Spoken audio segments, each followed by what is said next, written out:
festival. Yes, the festival is built around arts and culture, and Kwani recently spoke to Embrace Boston President and CEO Dr. Imari Paris Jeffries to learn more about what people can expect.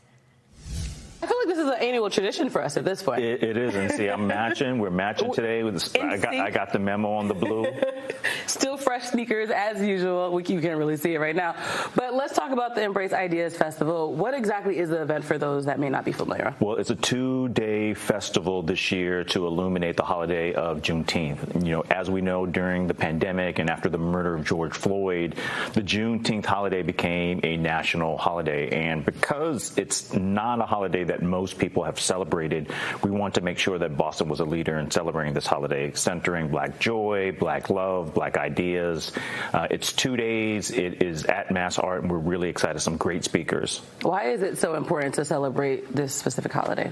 Well, you know, in racial equity, narrative is important, and these holidays are really how narrative gets embodied and how we live our lives every day. And because it's a holiday where people don't know or are afraid to celebrate, particularly if you're not Black or African American, you might not know what to do. Yeah. And so it's important that we all know what to do for all of our holidays. It is America's original Independence Day, and so it's worthy of all of us celebrating, regardless of your race or ethnicity. Yeah, we always say here, we have our employee resource groups, and we say you don't have to be to belong as long as you're an ally and wanting to celebrate. But what can people expect from the block party, which plot twist, I'll be hosting it. I'm excited about that.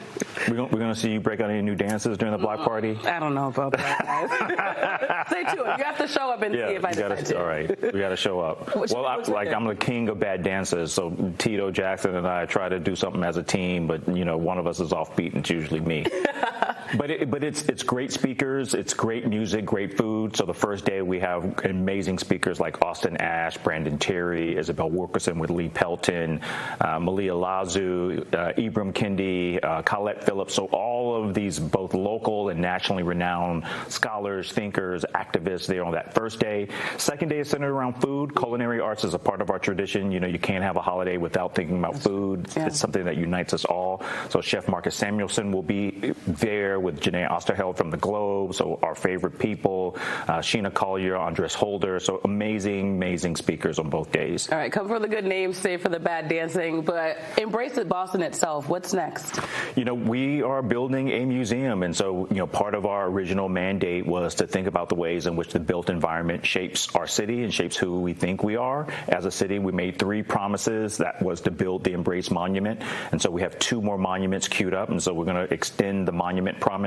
That was to invest in 12th Baptist Church, Dr. King's home church. And so we've made investments. We partner with them, and we're excited to do something special next year with them. So people will hear about the 1965 Freedom Rally March that we'll be doing with 12th Baptist and some other great partners. And then the final thing that we promised was to build a center in Roxbury, to build a hub where art, culture, and research can come together. And so that is our 3rd promise. That's what we're working on. And Parcel 3, right in Roxbury, near Ruggles, so an exciting hub for the city. The work never stops for Embrace Boston. I appreciate you giving us some time. Thank you for having me.